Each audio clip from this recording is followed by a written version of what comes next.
खुदावंद यीशु मसीह के जिंदा और जलाली नाम में आप सबको एक बार फिर सलाम और खुदावंद की बरकत आप सबके लिए मांगते हैं कि आप अपने घरों में जहां पर भी हैं खुदावंद का जलाल और खुदावंद की बरकत आपके ऊपर बनी रहे। आज का जो कलाम का हिस्सा है हम वो जो है वो देखेंगे।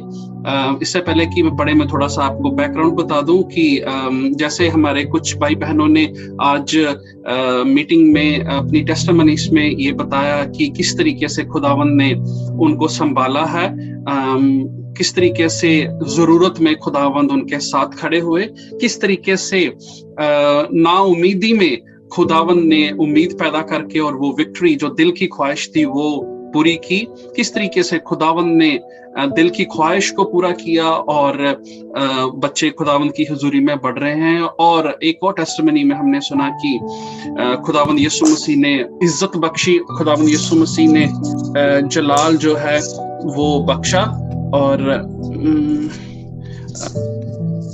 खुदावंद का शुक्र हो, प्रेज गॉड। यस और हम कलाम का उस हिस्से को उसी तरीके से हम देखेंगे। और पहले मैं आपको बैकग्राउंड बता दूं, जो आज का हिस्सा है हम देखेंगे खुदावंद की हुजूरी में, वो मत्ती की इंजील उसका 6 बाब में आप उसको देख सकते हैं। समय को नजर में रखते हुए मैं सारा नहीं पढ़ूंगा, लेकिन आपको मैं बीच बीच में उसका जहां से पढ़ने की जरूरत हुई मैं उसको पढ़ता जाऊंगा। लेकिन बैकग्राउंड जो है, ये जो मत्ती की इंजील 5 बाब है, 6 बाब है, 7 बाब है, ये जो है वो एक कंटिन्यूएशन है जो हम देखते हैं। पहाड़ी उपदेश के नाम से ये चैप्टर्स जाने जाते हैं और हम ये देखते हैं जब चैप्टर 5 शुरू होता है तो उसमें हम देखते हैं कि यीशु मसीह जो है वो भीड़ को देखते हैं और वो अपने चेलों के साथ बात करते हैं। तो जो ऑडियंस है वो चेले हैं और साथ ही साथ भीड़ है। भीड़ मतलब मिक्स लोग, जिनमें कुछ एक लोग खुदावंद के पास आए हैं तंदुरुस्ती लेने के लिए, कुछ ऐसे लोग हैं जो आए हैं खाना खाने के लिए, कुछ ऐसे लोग हैं जो कलाम सीखने के लिए आए हैं और कुछ ऐसे लोग हैं जो तर्क वितर्क क्रिटिसाइज करने के लिए आए हैं। सो क्राउड रिप्रेजेंट सारे तरह के लोग जो हैं उनको रिप्रेजेंट कर रही है। और जैसे ही चैप्टर 5 शुरू होता है और वहां पे ऐसे लिखा है कि यीशु मसीह ने अपने चेलों को जो है वो सिखाना शुरू किया। और जैसे ही हम देखते हैं कलाम में लिखा है उसकी 5 मत्ती की इंजील उसका 5 बाब और उसकी 8वीं वर्ष में लिखा है, blessed are the pure in heart for they will see God। So वो यहाँ पे बहुत सी blessings है। इसका मतलब कि जो दिल के साफ हैं वो खुदावंद को देखेंगे और खुदावंद यीशु मसीह कह रहे हैं कि वो मुबारक हैं, वो ब्लेस्ड हैं जो दिल के साफ हैं, क्योंकि वो खुदावंद को देखेंगे। और इसी को आगे लेते हुए, इस बात को दिल में रखते हुए हम देखें कि आगे जब हम देखते हैं 6वें चैप्टर में, 6th चैप्टर में हम जाते हैं तो 5वीं वर्ष के बाद यीशु मसीह चेलों को और उन लोगों को सिखाते हैं, ये कहते हैं कि जब तुम दुआ करो। तो आज का जो हम कलाम है, आज के जो 15, 20, 25 मिनट हम देखेंगे वो हमने देखना है दुआ के हवाले से, प्रेयर के हवाले से। लेकिन प्रेयर जब हम करते हैं और हम सारे मसीह हैं, कुछ एक मसीह हैं जिन्होंने अपनी इस पुश्त में, इस जनरेशन में अपने आप को खुदावंद के हवाले किया या खुदावंद को एक्सेप्ट किया। कुछ एक ऐसे हैं जिनके बाप दादाओं ने एक्सेप्ट किया, कुछ एक ऐसे हैं लोग जिनके बहुत सी जनरेशन से खुदावंद के वो पीछे चल रहे हैं। तो जो लोग खुदावंद के पीछे चल रहे हैं, जिन्होंने अपनी जिंदगियां खुदावंद को दी हैं, खुदा उनको बरकत दे। हम भी अपनी रोजाना जिंदगी में आगे बढ़ने की कोशिश कर रहे हैं। जो पौधा बढ़ता नहीं है वो पौधा खराब हो जाता है या वो पौधा जो है वो सड़ जाता है, गल जाता है, जैसे भी सोचे, उसकी ग्रोथ होनी बहुत जरूरी है। उसी तरीके से हमारी जिंदगियों में आत्मिक तरीके से ग्रोथ होनी बहुत जरूरी है। जहां पर हमारी ग्रोथ नहीं हो रही है, जहां पर हमारा स्टैंडर्ड लेवल हो गया है, जहां पर हम बढ़ नहीं रहे हैं, वहां पर खतरा है आप और हमारी स्पिरिचुअल लाइफ को कि वो उसकी ग्रोथ नहीं हो रही है, तो वो कहीं गल ना जाए, कहीं वो उसकी जो ग्रोथ अगर नहीं हो रही है तो ये वरी का कारण है। वो हमें जरूरत है कि हम इस चीज को देखें कि हमारी ग्रोथ क्यों नहीं हुई। तो हमें दुआ में आत्मिक तरीके से कलाम में बढ़ते जाना है। और यहाँ पर जब हम देखते हैं 6 चैप्टर मत्ती का और उसकी 5 बाब में लिखा है कि यहाँ पे ऐसे लिखा है, एंड व्हेन यू प्रे, यीशु मसीह कह रहे हैं कि जब तुम दुआ करो, do not be like Hippocrates, और कह रहे हैं जब तुम दुआ करो तो पखंडियों की तरह ना करो, या दो मुंहे लोगों की तरह ना करो, या फिर ऐसे ना करो कि दिखाने के लिए कुछ और दिल में कुछ और। क्योंकि हमने अभी जो स्टार्ट किया है, जो हमने देखा है कि वो ब्लेस्ड हैं लोग जो दिल के पवित्र हैं, क्योंकि खुदावंद को वो देखेंगे। और यहाँ पर यीशु मसीह जो है वो टीच कर रहे हैं इस पर्पस के साथ कि हम जो है उस रिवॉर्ड को ले सकें, हम उस चीज को पा सकें जो खुदावंद ने हमारे लिए रखी है। तो जो हमारी दुआ है वो होंठों से तो आती है, लेकिन वो हमारी दुआ है वो दिल से भी आनी चाहिए। और जो हम दुआ तो बहुत सी करते हैं, लेकिन हम सबको अपने अपने किरदारों के बारे में पता है कि हमारे दिल में किसके लिए अशांति है, किसके लिए वैर है, किसके लिए हमारी जिंदगियों में क्या क्या चल रहा है। खुदावंद को तो पता है, हमें भी पता है, और उतना अच्छा है हमारे लिए कि हम जल्दी से उसको एक्सेप्ट कर लें और उसको छोड़ें और आगे बढ़ें। क्योंकि खुदावंद यीशु मसीह जो है दुआ के लिए हमें सिखा रहे हैं कि हिपोक्रिट्स की तरह दुआ नहीं करनी। कहने का मतलब ये है कि अगर हमारे दिल में किसी के लिए वैर है या हमारे दिल में किसी के लिए कुछ भी नहीं है, तो उसके लिए हम दुआ कैसे कर सकते हैं, उसके लिए हमारी दुआ कैसे इफेक्टिव हो सकती है। अगर हम किसी के लिए दुआ करते हैं तो हमारे दिल में उसके लिए मोहब्बत, उसके लिए प्यार, उसके दिल हमारे लिए, हमारी जिंदगी में, हमारे दिल में उसके लिए सफाई होनी चाहिए, तभी हमारी जो दुआ है उसके लिए कबूल होगी। तो यीशु मसीह अगर ये बात कह रहे हैं कि जब दुआ करो तो हिपोक्रिट्स की तरह ना करो या पखंडियों की तरह ना करो, इसका मतलब ये है कि ऐसी दुआएं होती हैं, पखंडियों की तरह दुआएं होती हैं। इसीलिए यीशु मसीह ने कहा कि ऐसी दुआएं ना करो। और आगे चलते हुए हम देखते हैं कि यीशु मसीह ने बताया कि दुआ कैसे करो। तुम अपने कमरे में जाओ, और जब तुम अपने कमरे में जाते हो तो कमरे को बंद करो। मतलब ये कि जब तुम खुदावंद की हुजूरी में जाते हैं, दरवाजा बंद करो कि तुम्हें पता ना चले बाहर क्या हो रहा है। मतलब तुम्हारा कनेक्शन खुदावंद के साथ होना चाहिए। मैं आपको यहाँ पर बता दूं कि कोई भी रिलेशन जो है वो सक्सेसफुल नहीं हो सकता जब तक उसमें कम्युनिकेशन नहीं होता, जब तक उसके साथ बातचीत नहीं होती।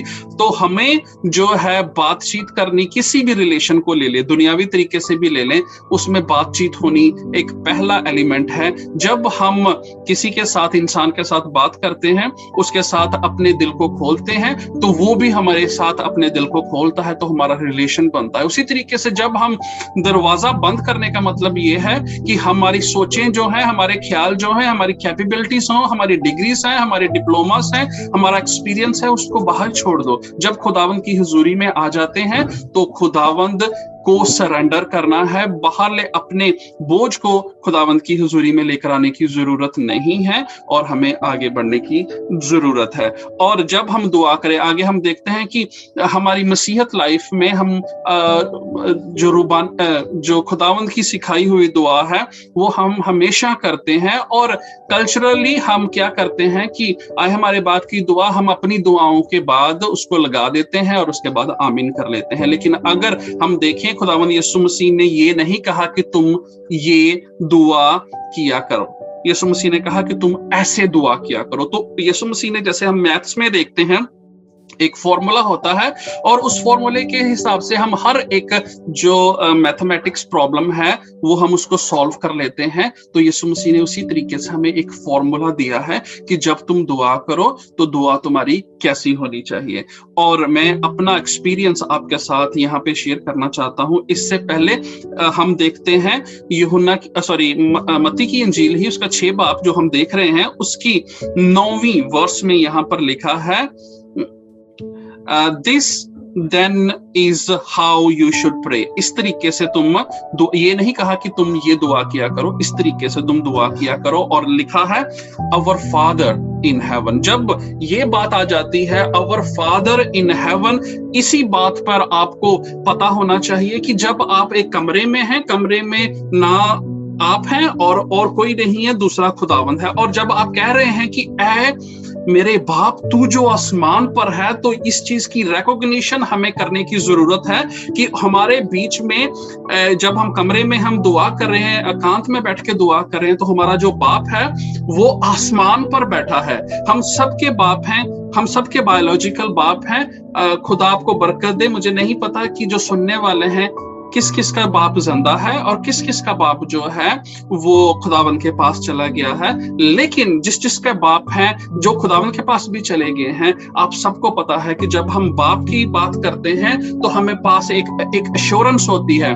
मेरे बच्चे जब आते हैं मेरे से कुछ मांगने के लिए, तो उनको पहले ही पता है कि मेरे बाप ने ना नहीं करनी है, तो जैसे ही वो मांगते हैं, मांगने के साथ ही थैंक यू होता है, थैंक यू पापा, ये है स्माइली ऐसे करती है, क्योंकि उसको पता है कि मेरे पापा मुझे ना नहीं करेंगे। और जैसे ही उसने मांगना है, मांगने के बाद ये खुशी मनाना शुरू कर देती है। तो जब हम दुनियावी बाप होकर के इस तरीके से अपने बच्चों को पोर्ट्रे करते हैं, अपने आप को दिखाते हैं, तो आप इमेजिन करें कि जो बाप आसमान पर है, जिसने आसमान को और जमीन को बनाया है, वो कितना काबिल है। और इसलिए दरवाजे, अब खिड़कियां दरवाजे अपनी सोचों के बंद करके खुदावंद की हुजूरी में बैठना है, क्योंकि हमने फिर अपने रैशनलिस नहीं देने, फिर अपने रीजंस नहीं साथ लेकर जाने। हमने खुदावंद को कंप्लीटली सरेंडर करना और ये रिकॉग्नाइज करना है कि वो हमारा बाप है और वो आसमान पर बैठा है और जमीन का और आसमान का इख्तियार उसके पास है। और जो सोचें हमारी हैं, जो पैरालाइज्ड सोचें हमारी हैं, जो लगता है कि वो नहीं हो सकता, उसी बात से जो है खुदावंद जब हमारा बाप है और हमारा उसके साथ रिलेशन है और हमें पता है कि हमारे बाप ने वो हमारे लिए करना है, यहां से सेल्फिशनेस को निकालना है कि जरूरी नहीं कि हर दुआ जो हमने अपने लिए की है वो पूरी होनी है। हमें खुदावंद को जो है वो समझने की जरूरत है, हमें खुदावंद की हुजूरी में बैठने की जरूरत है, हमें खुदावंद के किरदार को जानने की जरूरत है। सो जो दुआ, जो इफेक्टिव दुआ है, जो विश्वास भरी दुआ है, वो करनी बहुत जरूरी है। लेकिन वो आएगी कैसे? हमें खुदावंद के किरदार के बारे में पता कैसे चलेगा? हमें खुदावंद की क्या खुदावंद को पसंद है, क्या खुदावंद हमसे चाहता है, हमें पता कैसे चलेगा? वो पता चलेगा बाइबल पढ़ने से। सो बाइबल पढ़ना, प्रेयर करना, बाइबल पढ़ना, ये दोनों एक्चुअली में एक चीज है। इसको आप सेपरेट नहीं कर सकते। अगर बाइबल पढ़ो और कहो मैं दुआ नहीं करता, तो वो सक्सेसफुल नहीं होगा, क्योंकि आपको खुदावंद के बारे में तो पता चल जाएगा, लेकिन दुआ में आपको खुदावंद खुद आपको बात बताएंगे, खुदावंद आपके साथ बात करेंगे। अगर आप दुआ करते हैं, कलाम नहीं पढ़ते हैं, तो फिर आपकी जो चेन है वो नहीं बन पाएगी, क्योंकि दुआ तो आप करते हैं लेकिन खुदा के बारे में आप जानते नहीं है। सो बाइबल पढ़ना और दुआ करना दोनों हैंड इन हैंड है कि इनको दुआ में आपने याद रखना है, दुआ इसके साथ करनी है। मैं आपको अपनी गवाही देता हूं, 2014 में ये जो बाप की बात मैं आपको करने लगा हूं कि बाप जो है वो जब आपको पता है कि आपका बाप कौन है, जब इस दुआ का जो इनिशियल स्टेज है जहां पर यीशु मसीह कह रहे हैं कि जब तुम दुआ करो तो करो ऐ मेरे बाप तू जो आसमान पर है, इसमें बहुत पावर है, इसमें बहुत जो ताकत है। 2014 में 12 में मुझे प्रॉब्लम हुई, मुझे स्किन प्रॉब्लम हुई, और 2014 तक वो टेस्ट चलते रहे और वो चीजें जो हैं वो बैड से वर्स होती रही। और 2014 में जुलाई में एक समय आया जब मेरे कुछ इंटेंस टेस्ट हुए, तो डॉक्टर ने मुझे एक लेटर दी और मुझे कहा कि एक और डर्मेटोलॉजिस्ट से सलाह लेनी है। और जब लेटर दी तो लेटर में लिखा हुआ था कि this is a form of cancer. But doctor ने मुझे ये कहा कि तू हमने दूसरे डॉक्टर के साथ हमने कंसल्ट करना है। मैं ड्यूटी पर था, यूनिफॉर्म में था, मैं नर्स हूँ, मैं ड्यूटी पर था, क्योंकि मेरी स्किन हाथों की, मुंह की, लिप्स मेरी बहुत खराब हो चुके हुए थे, तो मैं एज ए नर्स काम नहीं कर पा रहा था, लेकिन मैं as a non clinical worker काम कर रहा था। कंप्यूटर पे कुछ कर दिया या जो फाइल्स वगैरह में जो भी नॉन क्लिनिकल काम में कर रहा था, तो लेकिन मैं यूनिफॉर्म में था। और हॉस्पिटल अपॉइंटमेंट के बाद मैं हॉस्पिटल में मैं काम करता था। मैं गया अपने जहां मुझे जगह मिली हुई थी काम करने के लिए, तो मैंने सोचा कि मैं जो है वो अपना काम करूंगा, लेकिन वो जो कैंसर की बात मेरे दिल में, दिमाग में मुझे काम नहीं करने दे रही। तो मैं मेट्रन के पास गया, मैंने उसको कहा कि मैं घर जाना चाहता हूँ, ये लेटर मुझे मिली है, आई एम अपसेट। तो उसने मुझे कहा कि मैं तुझे वो करवा देता हूँ, टैक्सी करवा देता हूँ। मैंने कहा नहीं, मैं ड्राइव करके चला जाऊंगा। मैं घर आया हूँ, घर आके देखता हूँ रुचिका बच्चों के साथ दुआ कर रही है, और मुझे कहती है आप इतनी जल्दी आ गए। मैंने कहा कि आप दुआ करो, और जैसे ही वो, मैंने कहा कैरी ऑन करो दुआ में, मैं भी बैठ गया। और जैसे दुआ खत्म हुई तो मुझे कहती कि आप इतनी जल्दी क्यों आ गए। तो मैंने बताया कि ऐसे ऐसे मुझे डॉक्टर ने कैंसर बोला। तो मुझे कहती कि आप मजाक कर रहे हो। मैंने कहा कि विश, मैंने उसको लेटर दिखाई, वो मेरे गले लगी, मैं भी रोने लग गया, वो भी रोने लगी। तब मेरे पास 2 बच्चे थे, और जो खुशी और मुस्कान, उन्होंने हमें हक कर लिया, एक दूसरे को हमने हक करके रो रहे हैं, उन्होंने हक कर लिया हमें। और मुझे खुशी मुस्कान कहते हैं आप एक्टिंग कर रहे हो। तो मैंने कहा कि काश हम एक्टिंग कर रहे होते। काफी इमोशनल था। मैंने इस चीज के बारे में किसी को नहीं बताया, इवन कि मेरे ख्याल से 2 साल बाद मैंने अपने मामा पापा को इसके बारे में बताया। और मैंने तब खुदा में था, दुआ करता था, लेकिन दुआ की पावर नहीं पता थी, और ये नहीं पता था कि आगे बढ़ना है, आगे क्या है। और कट द स्टोरी शॉर्ट, मुझे क्या लगा कि मैं अपने पास्टर जी को दुआ करवाऊं। मैंने फोन किया पास्टर जी को। पास्टर जी वो is a great evangelist as well, वो अमेरिका गए हुए थे, वो घर में नहीं थे। तो उनकी वाइफ जो वो भी पास्टर हैं, उनको मैंने बताया, उन्होंने कहा कि आप दुआ करें अपने लिए। मैंने कहा ठीक है। तो मैं नीचे डाउनस्टेयर्स अपस्टेयर्स जाने लगा, ये सोचते हुए खुदा को कहूंगा खुदाया कि मुझे 10-15 साल और दे दे, क्योंकि जो लेटर थे उसमें लिखा हुआ था कि 1-2 साल, 6 महीने से 2 साल के ऐसे करके। लेकिन जैसे मैं खुदा से मांगने की मैं सोच रहा हूँ, कि मैं दुआ में मैं मिन्नत करूं, मैं दुआ में जो ना मैं भीख मांगूंगा, और मैं सीढ़ियों ऊपर जा रहा हूँ अपने बेडरूम में, और ये सोचते कि मैं खुदावंत से कहूंगा कि मुझे 10-15 साल और दे दे, ताकि मैं कुछ जो मेरी जिम्मेवारियां हैं वो मैं पूरी कर दूं। मैं अपने रूम में गया, दरवाजा बंद किया, और मैं अपने बेड पर बैठा हूँ। और मेरी अपनी पर्सनल जब दुआ होती है तो मैं कोशिश करता हूँ आंखें खोल के दुआ करूं, क्योंकि मैं चाहता हूं कि मैं खुदाबंद को रियलिटी से महसूस कर सकूं। जो आंखें बंद करके दुआ करते हैं मैं उनके अगेंस्ट नहीं हूँ, ज्यादातर मैं भी आंखें बंद करके करता हूँ, लेकिन जब मैं बहुत खुदावंद को ढूंढने की कोशिश करता हूँ तो मैं आंखें खोल के ढूंढने की कोशिश करता हूँ उसको। तो उस वक्त मैंने आंखें खोल के, मैंने सोचते हुए ये गया मैं भीख मांगूंगा, और मैंने जैसे ही अपनी आंखें ऐसे उठाई, अपने बेड पर बैठा हुआ, और मैंने कहा ऐ मेरे बाप तू जो आसमान पर है। इतनी मैंने बात की, और खुदावंद की आत्मा ने मुझे इस तरीके से घेर लिया कि उसने मुझे भीख मांगने के लिए, या मुझे खुदावंद से मांगने के लिए उसने मुझे नहीं छोड़ा। उसने मुझे इस तरीके से कैच कर लिया कि मैंने हुक्म देना शुरू किया, और खुदावंद की आत्मा ने मुझे बताया, मेरी आंखें खुली हैं और मैं ऊपर को देख रहा हूं ऐसे, और मेरे बेड के लेफ्ट हैंड साइड पे एक ब्लैक कलर का पिलर जो है वो बनना शुरू हो गया, और मुझे खुदावंद ने कहा ये तेरी बीमारी है, अब मैं तेरी बीमारी को तेरे हाथ में दे देता हूं। जब मैंने कहा है मेरे बाप, और वो बीमारी खुदावंद ने मेरे हाथ में दे दी। खुदावंद यीशु मसीह ने कहा जब तुम दुआ करो तो कहो है मेरे बाप तू जो आसमान पर है। और मैंने देखा इस शब्द में कितनी पावर है। जब मैंने होल हार्टेडली ये कहा है मेरे बाप, और जो बीमारी थी वो ऐसे आंखें खुली हुई हैं, और ऐसे जो खंबा था वो एक पोल बनना शुरू हो गया। और मुझे खुदावन ने विजडम दी, मुझे खुदावन ने ताकत दी कि मैंने उसको रिव्यू करना शुरू किया, और मैंने उसको डांटा, और वो जो पिलर था वो आहिस्ता आहिस्ता फेड होता गायब हो गया। मैंने आधा पौना घंटा जब ऊपर दुआ की, मैं खुशी से जो आनंद से भर गया और मैं नीचे आया, मैंने रुचिका को बताया ऐसे ऐसे हुआ, तो रुचिका कहती, वो भी खुश हुई, लेकिन क्योंकि उसका इनकाउंटर ऐसा नहीं हुआ था, तो मैंने उसको कहा कि हमने सेलिब्रेट करना है, अब हम चलते हैं कहीं बीच पर, और बीच पर जाकर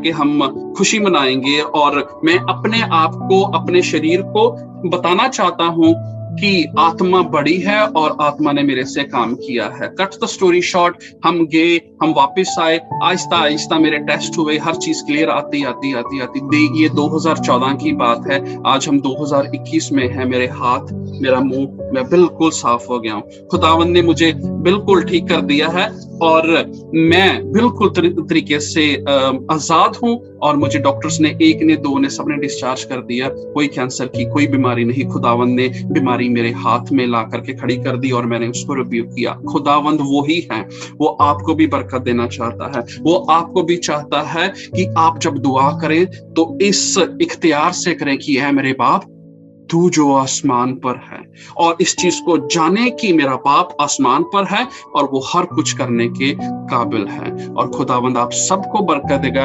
और क्योंकि बहुत सारा खुदावंद ने मुझे बरकत दी और मेरे कलाम है, लेकिन मैं शेयर नहीं कर पाऊंगा, वो इसलिए क्योंकि टाइम को हमने नजर में रखना है। लेकिन एक चीज अगर आप इस कलाम से लेना चाहते हैं तो आई इनकरेज यू कि आप जाने कि आपका बाप जो आपसे मोहब्बत करता है, जिसने अपनी जान सलीब पर दी, जिसने आपके लिए अपना तख्त छोड़ा, जमीन पर आया, वो आसमान पर बैठा है और वो हर कुछ चीज करने के काबिल है।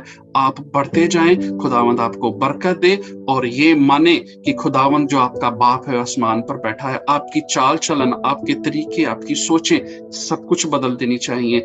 प्राउड नहीं आना चाहिए, ह्यूमिलिटी आनी चाहिए, और खुदावंद आपको बहुत बरकत देगा। God bless you all.